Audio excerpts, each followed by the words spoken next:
Kulong ang isang drug peddler sa ikinasang bypass operation ng buong hanay at pinagsanib na pwersa ng Philippine Drug Enforcement Unit ng Sulu at ng Coast Guard Western Sulu at Cervantes Street sa barangay Chinese Pier sa Hulo, Sulu bandang 1:00 ng hapon kahapon. Kinilala ng PDEA Surveillance Officer ang mga suspect na si Abdul Munim Burani Ahmad alias Buds.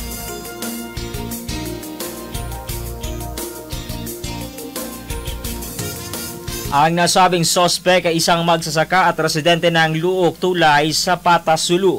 Nakumpiska mula sa pinag-iingat ni Buds ang isang malaking sachet ng shabu na may timbang na 1 kilo na tinatayang nagkakahalaga ng abot sa 6.8 million pesos.